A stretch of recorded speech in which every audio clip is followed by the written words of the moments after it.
Bismillahirrahmanirrahim. Assalamualaikum warahmatullahi wabarakatuh. Perkenalkan, nama saya Mahfud SKMS. Saya adalah salah satu dosen tetap di program studi pariwisata seperti pariwisata Surabaya 5. Pada kesempatan ini saya akan memaparkan mata kuliah yang saya ampuh, yakni mata kuliah higien dan sanitasi. Mata kuliah ini merupakan mata kuliah wajib dengan bobot 2 SKS pada semester 2. Adapun metode yang saya gunakan adalah metode DID, Delivery, Interaction, dan Assessment. Delivery yakni dosen menyampaikan materi sesuai yang ada di LPS. Kemudian interaksi yakni dosen membangun interaksi antara dosen dengan mahasiswa maupun mahasiswa antar mahasiswa. Kemudian asesmen yakni teknik mengukur sejauh mana kemampuan mahasiswa pada materi yang telah dipaparkan. Jadi teknik asesmennya adalah bisa menggunakan tanya jawab, kuis, dan tugas di akhir perkuliahan. Adapun deskripsi singkat mata kuliah ini adalah merupakan mata kuliah yang memuat konsep, prinsip, dan prosedur penyelenggaraan higien, sanitasi dalam industri pariwisata dan perhotelan, baik itu makanan dan minuman, personal higiennya, personal penyelenggaranya, sarana fisik dan bakteri atau mikroorganisme. Adapun CPR yang dibebankan oleh prodi, yakni pertama adalah bertakwa kepada Tuhan yang Maha Esa, menjunjung tinggi nilai kemanusiaan, berkontribusi dalam peningkatan kehidupan masyarakat, berbangsa, bernegara, dan kemajuan peradaban berdasarkan Pancasila. Yang kedua, menunjukkan sikap yang bertanggung jawab atas pekerjaan di bidang keahliannya secara mandiri, mengintegrasikan semangat kemandirian, kejuangan dan kewirausahaan. Yang ketiga, menguasai pengetahuan konsep teori secara umum tentang kesehatan, higien dan sanitasi pada khususnya. Terus yang keempat, mampu secara mandiri dan berkelompok memberikan pelayanan prima yang berkaitan dengan higien dan sanitasi sesuai dengan standar kebiasaan, kesehatan dengan memperhatikan keragaman budaya, kearifan budaya lokal, dan representasi budaya dalam proses pelayanan. Adapun aspek yang pada mata kuliah ini yakni menguasai pengetahuan umum kesehatan masyarakat. Yang kedua, menguasai pengetahuan konsep teoritis secara umum di bidang higien dan sanitasi. Yang ketiga, mampu memahami konsep higien dan sanitasi dalam ruang lingkup pariwisata dan perhotelan. Yang keempat, mampu memahami jenis-jenis makanan dan minuman sehat serta standar kesehatan dan kebersihan pengolahan dan penyimpanan makanan, dan mampu mengimplementasikan sikap higien dalam kehidupan sehari-hari. Yang kelima, mampu memahami higien dan sanitasi secara fisik dan bakteri atau mikroorganisme. Kemudian selanjutnya adalah sub CPMK pada mata kuliah, yakni ada 11 sub CPMK. Yang pertama adalah mampu memahami tentang tinjauan umum tentang kesehatan masyarakat. Yang kedua, mampu memahami tentang pemahaman umum higien dan sanitasi. Yang ketiga, mampu memahami tentang higien dan sanitasi dalam industri pariwisata. Yang keempat, mampu memahami tentang higien dan sanitasi dalam industri perhotelan. Yang kelima, mampu memahami tentang sanitasi air dan pengolahan sampah. Yang keenam, mampu memahami tentang higien dan sanitasi makanan dan minuman. Yang ketujuh, mampu memahami tentang menerapkan higien perorangan atau personal higien. Yang kedelapan adalah mampu memahami tentang menerapkan higien personal penyelenggara. Yang kesembilan, mampu memahami tentang makanan dan minuman. Yang kesepuluh, mampu memahami tentang higien dan sanitasi sarana fisik. Terus yang terakhir adalah yang ke-11, mampu memahami tentang bakteri atau mikroorganisme. Kemudian selanjutnya marilah kita untuk menyaksikan bagaimana tatap muka antara dosen dan mahasiswa. Selamat menyaksikan. Baik, bismillahirrahmanirrahim. Assalamualaikum warahmatullahi wabarakatuh.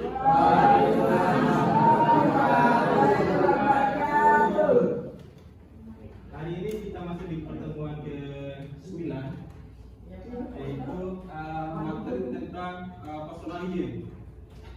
Nah, di materi personal hygiene ini adalah kita bicara masalah kebersihan diri ya. Nah, pengertian dari personal hygiene. Nah, personal hygiene adalah praktik menjaga kebersihan dan kesehatan diri untuk mencegah penyakit dan meningkatkan kesejahteraan. Nah, maksud dari personal hygiene adalah bagaimana sih cara kita ini untuk membersihkan diri kita, nah, untuk menjaga kebersihan diri kita masing-masing. Nah, apalagi kalau kita kerja dalam suatu industri perhotelan maupun industri pariwisata. Jadi setiap karyawan itu adalah kita harus menjaga kebersihan personal dari karyawan itu tersendiri. Nah, intinya adalah bagaimana cara kita untuk menjaga kebersihan diri kita. Nah, cakupannya adalah personal hygiene ini adalah perawatan rambut, perawatan kulit, gigi, kuku, dan organ-organ untuk memastikan kebersihan dan kesehatan yang optimal. Nah, kenapa begitu? Kita melakukan perawatan rambut? Kenapa sih kita melakukan perawatan kulit, kuku, dan organ-organ lain? Dalam artian bahwa organ-organ ini adalah yang termasuk dalam tubuh kita. Bagaimana secara kita menjaga kebersihan? Kita harus melakukan kebersihan diri terhadap diri kita sendiri, ya kan? Agar sehat jasmani maupun rohani. Dan cara apa? Nah, ini adalah cakupannya, yaitu kulit, rambut, gigi, kuku, dan organ-organ lain. Ya kan? Mengerti? Setiap pribadi kita ini kan punya organ-organ, mulai dari atas sampai ke bawah. Nah, tujuan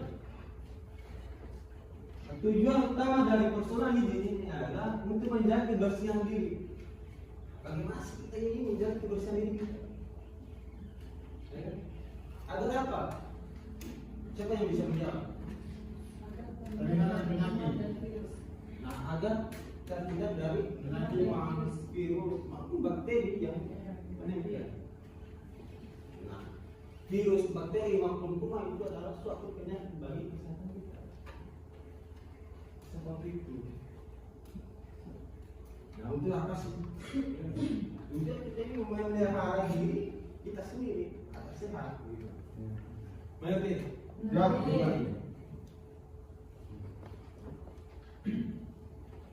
nah, selanjutnya, tadi tujuan personal hygiene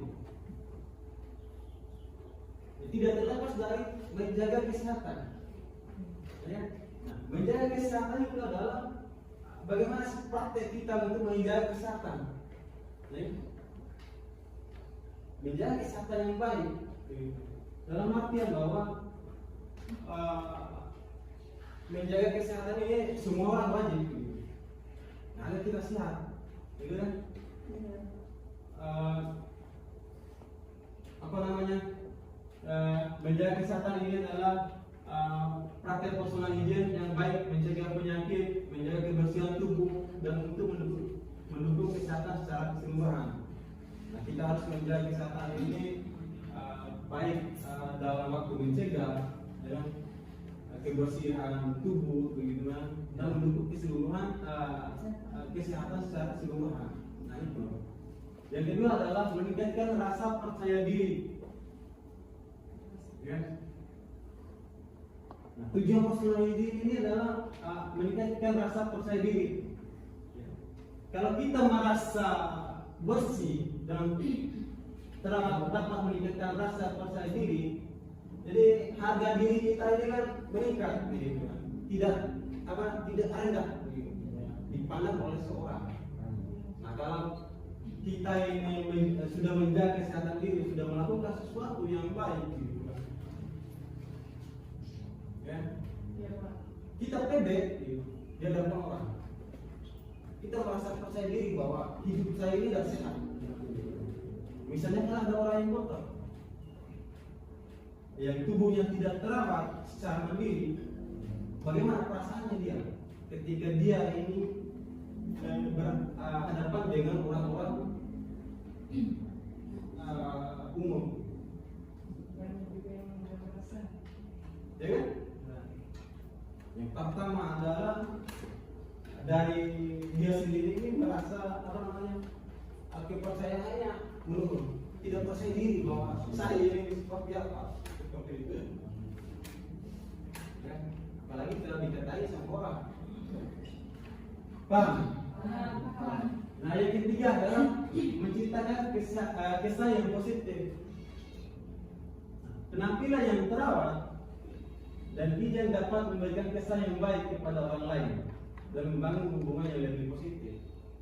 Nah, ini tadi, kalau kita berada dalam suatu ruang lingkup masyarakat maupun dalam pertemuan atau kegiatan. Nah, contohnya, ini kita ambil salah satu contoh. Misalnya, kalau kita sehat, kita sudah mandi, ya, kita sudah memberikan kuku, kita sudah potong kuku, kita sudah bersihkan rambut, kita sudah bersihkan kulit, kita sudah bersihkan gigi, sudah mandi ya, sudah wangi. Contohnya ini kita berada dalam suatu kegiatan atau seminar, gitu kan? Kita merasa apa ya? Kita menciptakan kesan yang baik oleh orang lain, gitu kan? Bang, dia ini wangi, dia ini bersih, ya kan? Dipandang oleh orang, ya kan? Dipandang oleh orang ini, oh dia ini sangat bersih, dia ini cantik, dia ini ganteng, seperti itu. Dia ini bersih. Mengerti? Jangan mengerti dulu ya. Jadi, kalaupun kalian tidak mengerti, silakan tanyakan kepada saya. Biar kita di sini kan belajar sama-sama, kita saling melengkapi. Terus yang terakhir adalah dari tujuan personal ini adalah mencegah dari penyakit. Ya. Kalau kita sudah melakukan personal ini, dapat mencegah penyebaran penyakit. Nah, hal yang tidak mungkin kalau kita sudah melakukan personal hygiene, kebersihan diri kita, ya kan? Misalnya, kita sudah pokoknya tadi sudah mandi semuanya, sudah bersihkan kuku semuanya, apalagi insya Allah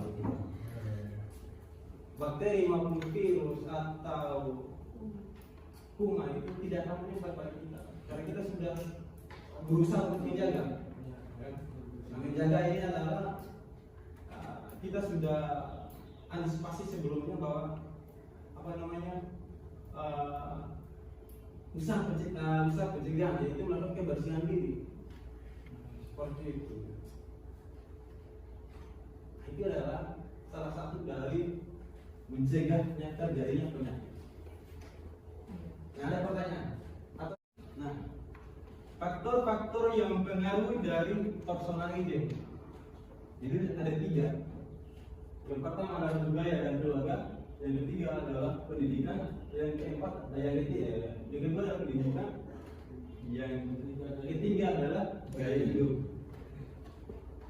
Nah, kita bicara dengan masalah budaya dan keluarga. Latar belakang dari budaya dan keluarga yaitu praktek keluarga memainkan peran penting dalam pembentukan kebiasaan personal hygiene seseorang. Siapa yang bisa menjelaskan ini? Tidak? Ya? Faktor dari keluarga dan budaya, bagaimana sih orang tua kita mendidik kita dari kecil tentang kebersihan sehingga anak-anaknya bisa memahami bagaimana kebersihan itu sendiri. Bersih lain? Ya. Nah, jadi kita ini belajar bersama di dalam ini. Gak usah takut. Kita sama-sama belajar bagaimana kita harus mencari tahu dari yang tidak tahu seperti itu. Jangan malu untuk berbicara. Ya.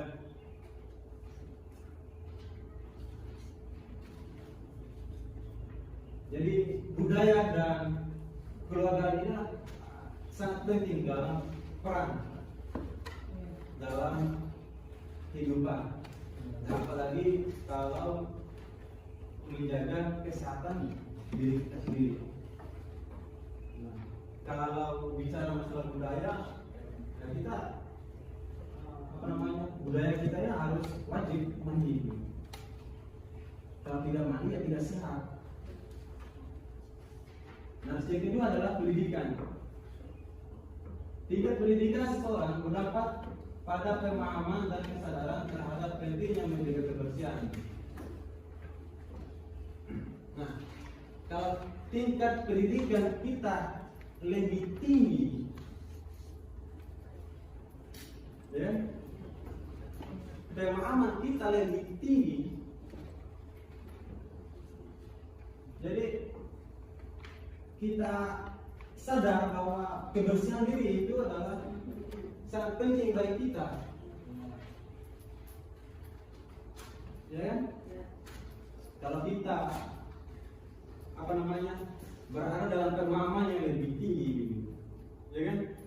Jadi kita akan sadar bahwa derajat kesehatan kita ini lebih penting. Oke. Jangan diam. Terus yang ketiga adalah gaya hidup. Pola hidup seseorang itu seperti aktivitas fisik, asupan nutrisi, dan manajemen stres dapat mempengaruhi kondisi personal hygiene. Jadi semua apa yang kita lakukan semacam aktivitas fisik maupun asupan nutrisi pada kita itu yang sangat mempengaruhi dalam personal hygiene. Kalau kita tahu dari sebetulnya memahami dari awal bahwa kesehatan ini adalah lebih baik, kita harus menjaganya. Seperti apa tadi, kita harus melakukan aktivitas secara fisik dan memberikan asupan nutrisi yang baik. Paham? Bisa kan? Nah, usaha menjaga personal hygiene. Jadi ada beberapa kita harus melakukan usaha personal hygiene. Yang pertama adalah memelihara kebersihan diri, pakaian, rumah, dan lingkungan. Nah, Ini ya, memelihara kebersihan diri, pakaian, rumah dan lingkungan ini kan masuk apa saja. Ya. Nah, memelihara kebersihan diri ini, pakaian ini, rumah dan pakaian, rumah dan lingkungan ini adalah termasuk tadi bagaimana cara kita untuk melakukan merawat rambut, mandi 2 kali sehari, itu cuci tangan apa segala. Terus yang kedua adalah memakan makan yang sehat dan bebas dari bibit penyakit. Nah, ini adalah salah satu usaha untuk menjaga. Kita harus wajib gitu. Kita harus makan makanan yang sehat, seperti bernutrisi baik. Nah, tadi kan sudah saya dimakan sebelumnya bahwa kita ini memiliki bahan baku makanan itu yang sehat dan yang baik, dan harus higien. Kalau kita melakukan pengolahan, bahan baku ini harus higien sebelum melakukan pengolahan. Terus yang ketiga adalah cara hidup yang teratur. Nah, itu adalah salah satu usaha menjaga personal hygiene. Bagaimana sih untuk menjaganya? Kita harus mengatur pola hidup, cara hidup kita.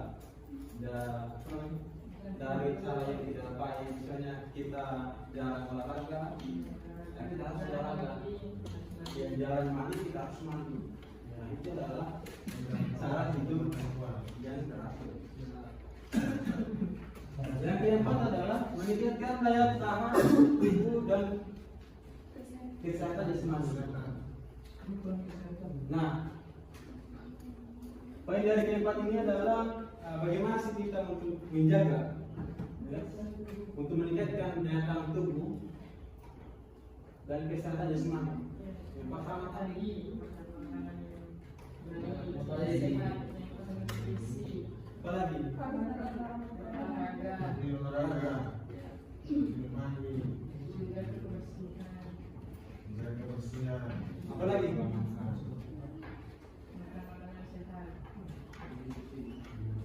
Nah, itu adalah salah satu contoh bagaimana kita untuk meningkatkan daya tahan tubuh dan kesehatan jasmani.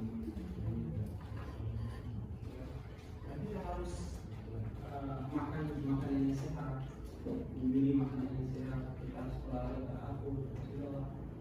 bagaimana kita harus menjaga. Nah, yang kelima adalah menghindari kontak dengan sumber penyakit. Misalnya, videoan.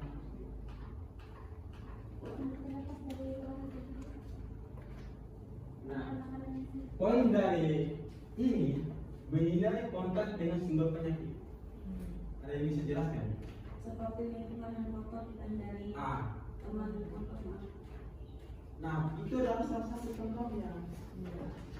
Nah, kita harus hindari, betul. Ya. Kalau kita tahu bahwa itu adalah tidak baik atau tidak kotor, kita harus hindari. Seperti itu. Bang, ada pertanyaan? Ada. Baik, usaha menjaga personal hygiene salah satunya adalah memakan makanan yang sehat dan bebas dari bibit penyakit. Lalu di sini yang menjadi pertanyaan saya, bagaimana sih cara kita memilih makanan yang sekarang seiring berkembangnya zaman, makanan itu banyak dari bahan kimia. Lalu bagaimana sih cara kita memilih makanan tersebut? Yang lain? Bisa menjawab? Ada? Pertanyaan dari lagi ya? Oke. Mungkin cara memilih makanan yang sehat, makanan apa dulu. Kalau makanan kan berbagai makanan, ada makanan yang cepat saji, siap saji, dan makanan yang sendiri. Ya, kita memilih lebih baik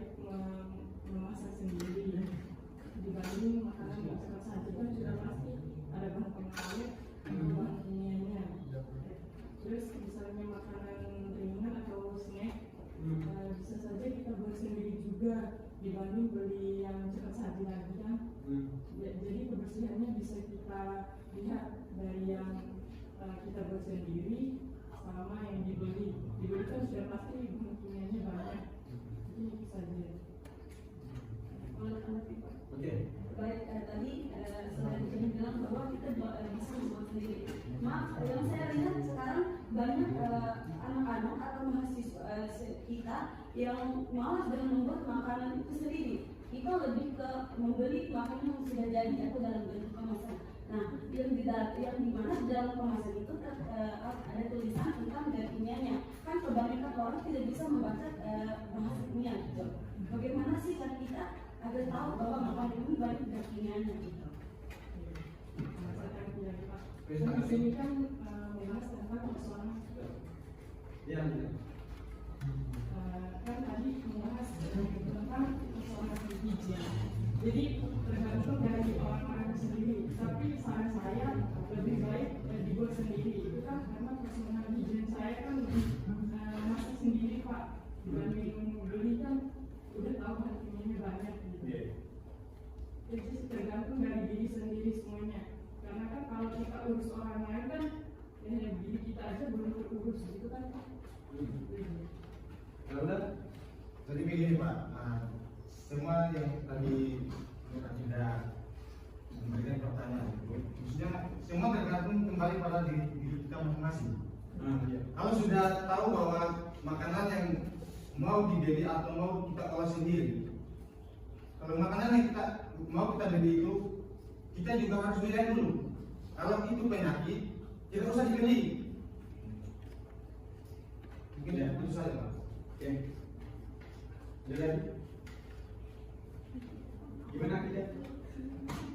Nah, gini ya.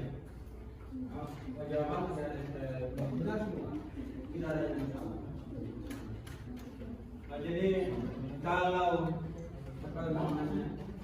Jadi kita ini pengen hidup yang sehat. Jadi kita ini tidak mau berada dalam suatu penyakit. Tadi kita tidak mau bahwa dari tingkat pendidikan.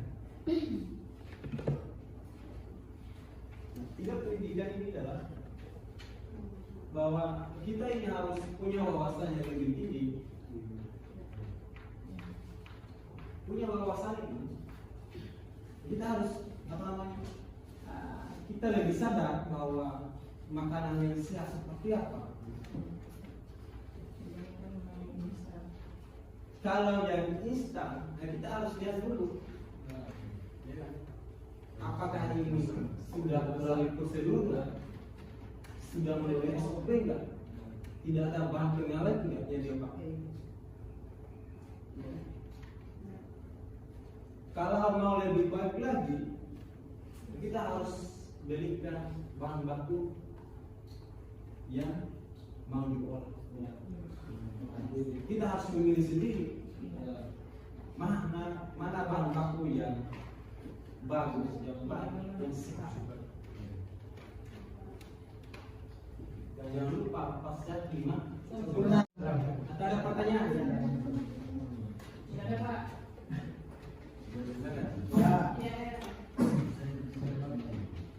Nah, kalaupun tidak ada pertanyaan, nah untuk selanjutnya kita akan bertemu di pertemuan selanjutnya jam 10. Mudah-mudahan adik-adik ini sehat selalu dan bisa lagi di pertemuan selanjutnya. Bisa bertatap lagi dengan saya di pertemuan selanjutnya. Dan akhiri pertemuan ke-9 ini. Wabillahi taufiq. Wassalamualaikum warahmatullahi wabarakatuh.